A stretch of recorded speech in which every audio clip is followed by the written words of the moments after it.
Yuki Tanaka, a geologist with Yuki Tanaka, a geologist with a penchant for the inexplicable, found herself in an unusual situation. Her seismic sensors, usually employed to map subterranean fault lines, were now picking up an anomaly that defied all logic. A perfectly smooth, cylindrical void, appearing as if by magic, 60 meters below the existing Tokyo subway system. This was not a natural phenomenon, nor was it a known human construction. She reported it immediately, but the bureaucratic wheels turned slowly.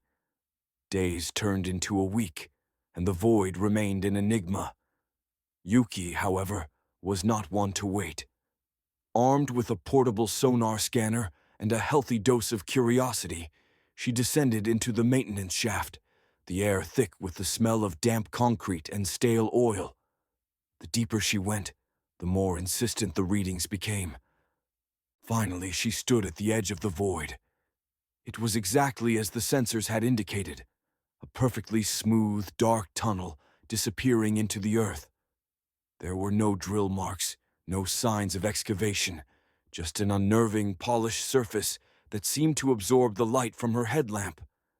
It was as if a giant, impossibly precise drill had simply passed through the earth, leaving this perfect passage in its wake. Hesitantly, Yuki extended a gloved hand. The surface was cool to the touch, almost unnaturally so. It felt like polished obsidian, but with a strange, almost organic give to it. She tapped it with her hammer.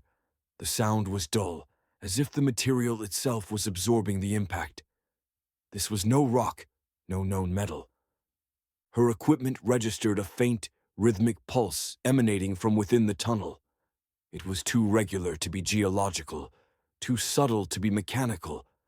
It was alive. Over the next few days, Yuki returned, each time with more sophisticated equipment. She discovered that the tunnel extended for kilometers, branching off in multiple directions, forming a complex network beneath the city. The pulse grew stronger the further she ventured. She began to document her findings, sending encrypted reports to a select group of trusted colleagues, but the scientific community was, as expected, skeptical. The idea of a vast, artificial tunnel system appearing overnight, without a trace of its construction, was too outlandish. One evening, as she was preparing to ascend, a section of the tunnel wall shimmered. A faint light pulsed, and the smooth surface seemed to ripple, as if disturbed by an unseen current.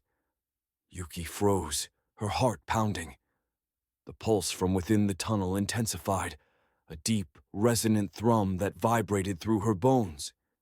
Then a section of the wall, no larger than a doorway, dissolved into a swirling vortex of light. It was not a violent storm, but a gentle, inviting swirl, like water flowing down a drain. The rhythmic pulse seemed to beckon her, a silent invitation. Fear warred with an insatiable scientific curiosity. This was an opportunity, a discovery that could redefine humanity's understanding of its own planet, perhaps even the universe. She took a deep breath, checked her comms, and stepped into the light. The transition was instantaneous. One moment she was in the cold, damp earth of Tokyo. The next, she was standing in a vast, luminous cavern. The air was warm and smelled faintly of ozone and something akin to blooming jasmine. The walls of the cavern were not rock, but the same smooth, dark material as the tunnels, glowing with an internal, soft blue light.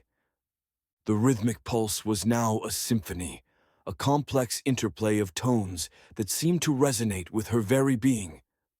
In the center of the cavern, a colossal structure rose from the floor, a crystalline lattice of light and energy, pulsing with the same rhythm as the tunnels. It was beautiful, terrifying, and utterly alien. As she approached the structure, holographic projections flickered into existence around her. They depicted celestial bodies, intricate geometric patterns, and what appeared to be biological forms, unlike anything she had ever seen. The projections weren't just visual, they conveyed information, a language of pure concept that bypassed her linguistic limitations and spoke directly to her mind. She understood. The tunnels, the hollow ways, as they were mentally conveyed to her, were not of this world. They were ancient pathways, a network built by a civilization long gone, designed to connect worlds, to facilitate travel across unimaginable distances. The crystalline structure was a nexus, a hub, a terminal for these cosmic highways. The projections showed the builders, beings of pure energy, who had traversed the galaxy, seeding life, observing, and then, for reasons unknown, departing. They had left behind this infrastructure, dormant, waiting for a species to reach a certain level of technological and perhaps spiritual advancement. Yuki felt a profound sense of awe and humility. Humanity, with all its wars and achievements, was but a speck in a vast, interconnected cosmos. The hollow ways were proof of that, a silent testament to a grandeur beyond human comprehension.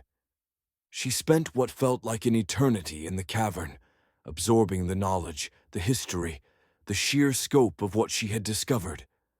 The builders hadn't just built tunnels, they had created a library, a testament, a legacy. Eventually, the projections began to fade, and the symphony of pulses softened. A sense of gentle finality settled upon the cavern. The builders, or their automated systems, had shared what they intended. It was time for her to return. She stepped back into the swirling light, the transition as seamless as before. She found herself back in the maintenance shaft, the dull thrum of Tokyo's subway, a stark contrast to the cosmic symphony she had just experienced. Her equipment registered no anomalies, no residual energy signatures. The tunnel entrance was once again a smooth, impenetrable wall. Yuki Tanaka emerged from the subway shaft, a changed woman. She had seen the impossible. She carried within her the knowledge of the hollow ways, a secret that was both a burden and a gift. She knew she could never truly explain what she had witnessed, not in a way that would be believed. But she also knew that humanity was not alone, and that the universe was far more wondrous and mysterious than anyone dared to imagine. The hollow ways were there, beneath the feet of millions, a silent, waiting network, a reminder of the infinite possibilities that lay just beyond the veil of the known. She would dedicate her life to understanding what she had glimpsed, to finding a way to communicate the truth, even if it was only to herself. The Tuesday that the first tunnel appeared was the day the world, for Yuki Tanaka, truly began,